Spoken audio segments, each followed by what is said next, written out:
Hey guys, welcome back to Contest Prep University. I'm Joe Klemczewski with Adam Atkinson in our last episode, number 5 of the series on metabolic management for your contest prep. And we're going to go into calorie modulation. And when we talk about diet breaks, I like to think of it in terms of micro, meso, and macro, just like you might program training. And a micro diet break to me is what we've always done, Adam, which is simply having a higher calorie day or two or higher carb days, something like that. Then, of course, a meso break may be, kind of taking a week off because you just need to, you feel drained, you feel like your client needs that break. So you may kind of do a week of maintenance calories or so. Then a macro break may be, up to an entire month or something if you plan that long. But with this growing experimentation people are doing with diet breaks and that entire concept, are you being a little bit more formal with how you employ these?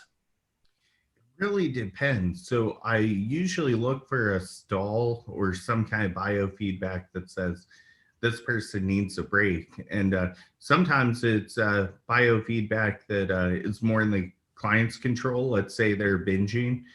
Uh, I might say that hunger cue is just tapping them too hard and they might need a break from it. Now, a diet break isn't always what people hope that it is. A lot of people think I'm just not going to diet anymore, but I'll try to give them maybe even some more fats. Maybe they have some cravings that they can't hit with, the lower fat intake of dieting. And, you just want to not only help somebody's metabolism, but also help their mindset and their psychology going into their next run of dieting. Again, there is some really good research on this, pretty compelling stuff, but there is always a uniqueness to your genetics and your circumstances. It's not always even DNA level stuff. It's just that if no two people are the same in terms of the intensity of their training, how many calories they're burning every single day just through NEAT, how much sleep they're getting, their response to training and recovery. And so you just never know, as you said, how people are impacted with hunger cues and hypoglycemia and just pushing too far. So I really do like to get as close to that edge as I can, where we're being aggressive enough to show the results we need. And then we, quote, need those breaks. We need that higher calorie meal or day, something to refill glycogen levels, and just almost through experimentation to see how they respond, how long they feel okay.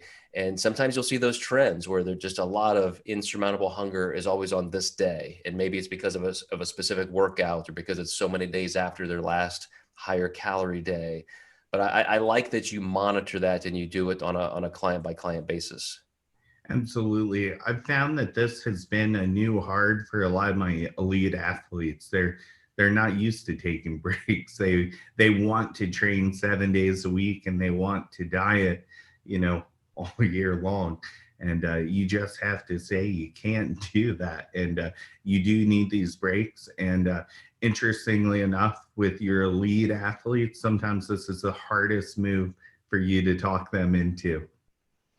One of the things that I'm doing a little bit more too is I want to incorporate as much sustainability and intuitive eating with people as I can. And so a particular client who is in an off season, probably going to transition to pre-contest in another month or so, but her higher calorie days now are just completely untracked. I said, I just want you to take a break from tracking anything. You know what good meals and good food is. I know you're not going to just go crazy.